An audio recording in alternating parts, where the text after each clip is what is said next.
Oh, a wat steht dann hei?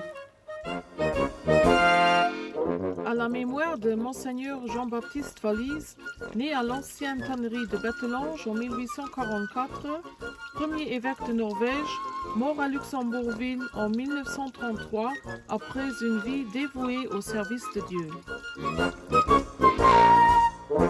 Stark wie des eislicher Lehen war sei Willen, dus wie diese Wiesegrund war sei Gemüt, unermittlech wie des Wasser war sei Schaffen, knubbelig wie des Waken war sein Lebensweh.